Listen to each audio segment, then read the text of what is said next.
Hey guys, welcome to A Film Darkly, and today I am finally going to give you the long overdue review of Suspiria. So, this is actually not really just a review of Suspiria. It's, I'm being a little convoluted there because I'm not just reviewing the 1977 version, I'm also going to be reviewing the 2018 version, and I am going to do a bit of a comparison.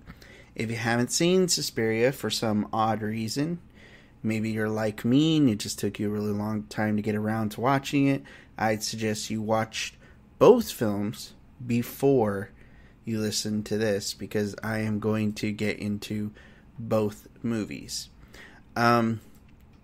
So if you don't know, Suspiria is kind of one of those really old films that 1977, but it is an older film that is kind of in the same ballpark as The Exorcist and Rosemary's Baby and The Omen and The Shining. All of these films are usually mentioned as people's favorite horror film of all time.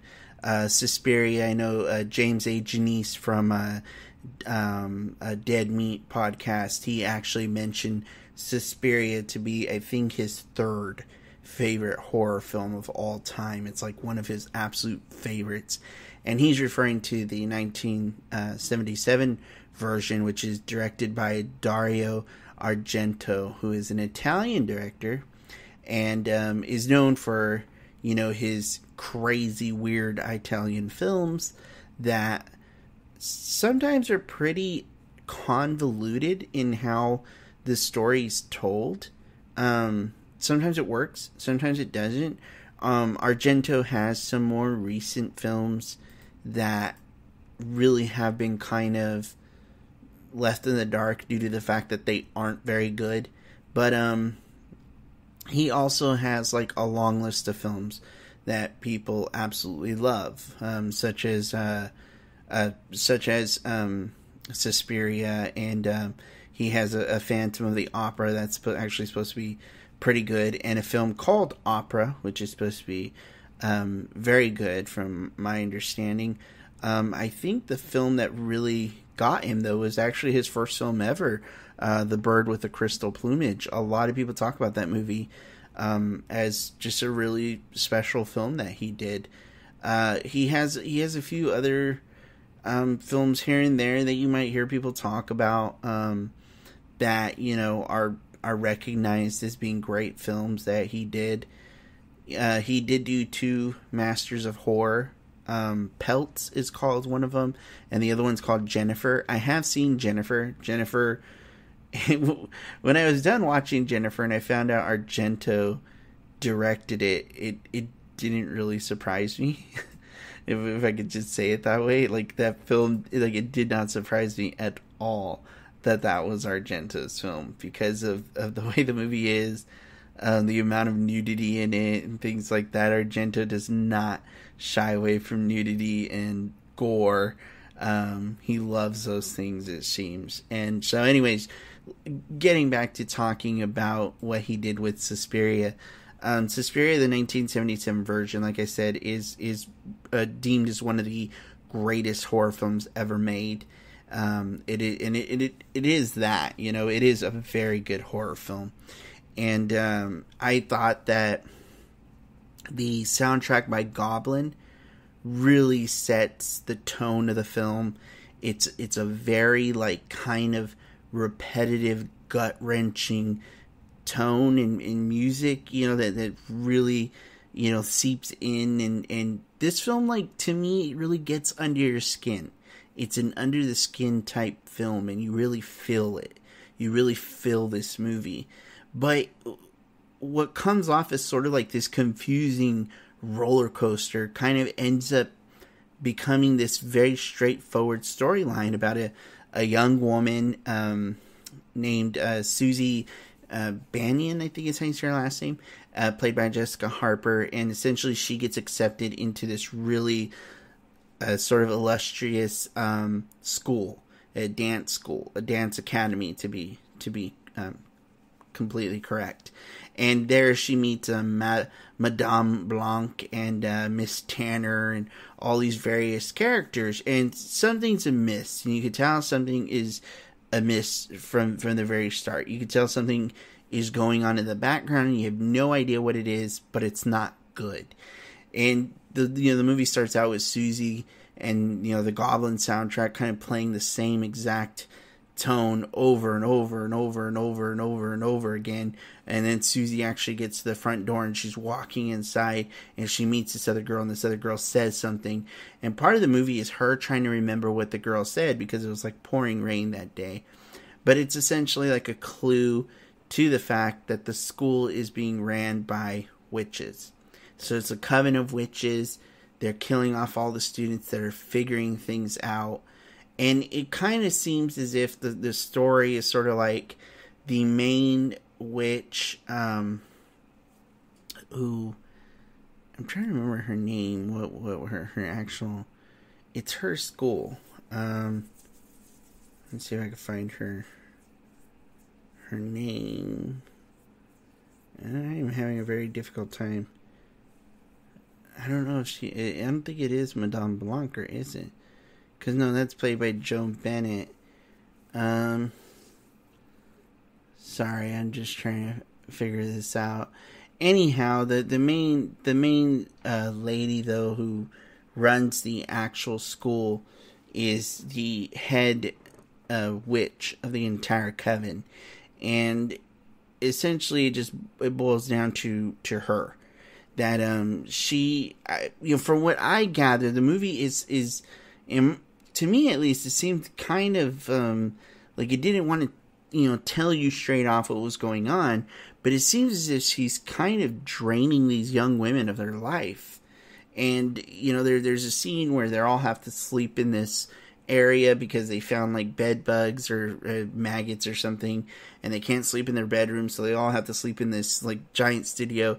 And they see that the main witch is sleeping amongst them, and the only thing I could think is that somehow they created a scenario where all these young women have to sleep amongst her so she could sit there and give them dreams and essentially drain their life from them. And it isn't until some of them start to become aware of what's happening that they get killed off. And the movie actually starts out with this like incredibly bloody, horrendous scene where this woman is just getting stabbed like 1,000 times. And it's this really famous scene where she gets dropped and hung through the like the balcony window, or the roof has like this glass ceiling, and she essentially gets thrown through it or falls through it, and she's being hung. And the character's name is Ava, and Ava basically gets hung, or not that's the actress, I'm sorry, Pat Hingle is her name, and she gets hung, and that's how the movie begins. And everyone knows that very famous death scene.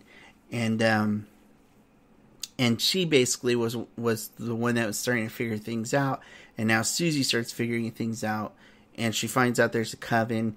She actually runs into like Joan Bennett's character, Madame Blanc, and she's actually talking about how the American girl needs to die because Susie's an American girl. I don't know if I mentioned, but the school's in Germany. And basically she finds the main witch of the whole coven, who, owns the school and is this incredibly powerful witch, but is like very ancient looking. Her skin's all rotted looking.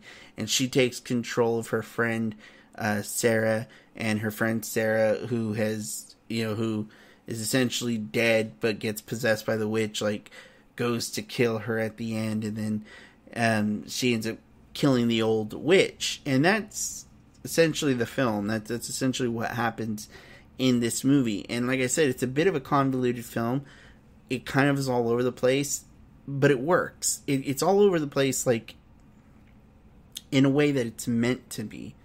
It's meant to be all over the place. It's not I'm not saying that as like a criticism of the film. I'm saying that to say this is where the film works. You have this Goblin soundtrack that's very repetitive, and you have these scenes that kind of just seem to be cycling over and over again, where you're not sure what's going on. None of it makes sense until you get to this ending where you get this head witch, and the character Susie kills the head witch by outsmarting her, and the entire school just burns down, and that's the end of it. It's a great film. It's a great film, and how it rolls and how it goes about. It's very gory. It's very insane. You could tell some of it was sort of like done on the spot. You know, there's a part where the girl like falls into a room full of barbed wire, and it's like, why is this here? And it like makes no sense whatsoever. But it all works, and that's what makes it a great film, is that it works. Plus, it has a really interesting color palette. This weird like magenta type hue over the entire film. It's sort of like a reddish color. It's a very bright and colorful film for being from the era it is, and for being the kind of movie it is. It's almost like something you would not expect, but yet it's there. And that's also why it works. So you could see why this is sort of Argento's thing. This was his main film, like the film that everyone knows him for, because it's just an amazing movie. It was actually dubbed over, interestingly enough. So like everyone's voices sound like they don't match. I can't remember the reason why, but there's a reason why, and it's not a very good one. But I don't remember what it was. And it's not that they're necessarily speaking Italian, but it has something to do with like language barriers and stuff because of where it was filmed.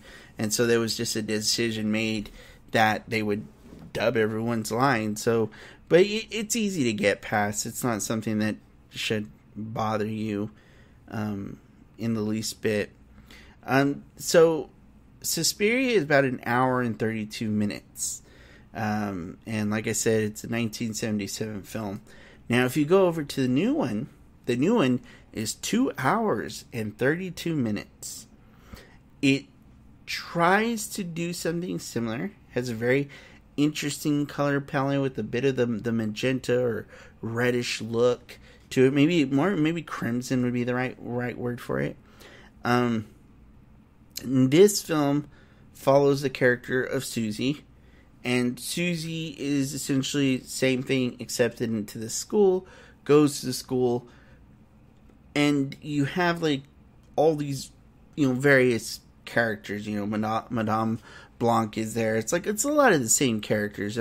Patricia is played by Chloe Grace Moretz, and Susie's played by Dakota Johnson. The thing I thought was interesting about this version is, for one, there's this entire side storyline about this old man who I don't even remember his name. I'm trying to look for him on the cast list. But there's this old man in the film who we're like, for whatever reason, following throughout the movie and trying to figure out what happened to his wife. And he kind of just doesn't need to exist. His entire storyline can be cut out of the film. And it's a pretty long storyline. He survives the entire movie. It doesn't even make sense why he's there. And it's one of the weaknesses of this film. Because this film does try and do its own thing with the Suspiria storyline. It's a dance academy, but it becomes more about the dance. Whereas the original Suspiria wasn't about the dance. You kind of didn't hardly ever see them dance. In this movie, it's all about the dance. Can you do it? Are you capable? Can you do a real jump? Show me you can do a real jump. Like, there's all this sort of stuff. Now, Tilda Swinton plays Madame Blanc, or Dr. Klemperer. And I say her last name. But Tilda Swinton is like fantastic in this movie. But what isn't she good in? She can make almost any role good. So I do like her character. I do like who she is in the film. I like how she plays her character. And I don't think that the movie is necessarily that bad, even though you're focusing on the whole dance thing. But I do think they do this, they do this interesting thing where they do dance moves and it actually hurts people in other rooms. Like it twists their body and they get all jammed up. It's as if the dance itself is a spell. And they wear the clothing they wear and they dance over these certain designs because it's all like a spell. Like they're putting on a spell and they're doing all these various things with the spell. But very early on, like we're introduced to these women, this school as a witch coven. We're not like in the dark about that. Like we know there's a witches coven. We never see like the main person running the whole thing. She's kind of stuck, hidden in the shadows somewhere. But essentially everything is there for us. There's never a moment where it's like we can honestly say what's going on. No, it's kind of all spelled out for us. The only thing that really changes is the very end. It turns out Susie is essentially the return of this older, more powerful witch, but she's reincarnated in Susie. And that's why when she dances, these creepy things happen to people. They get twisted up and they start getting killed. And that's why she's able to do the dance so well. And she's like so good and so powerful because she turns out to be this older witch. But it's not like it's the greatest twist in the world. And it's not like the film itself, I don't know, there's nothing there to surprise you. There's nothing there to make you feel, oh, okay, this is interesting. This is an interesting twist. It's like, no, it's the real twist should have been with the witches, not with, oh, it turns out you're the Grand Witch. It's like, who cares? That's barely a twist. Some of the death scenes are okay. A lot of it's CGI, some practical effects, but none of it's one of the problems with this film is it doesn't get under your skin like the original Suspiria does.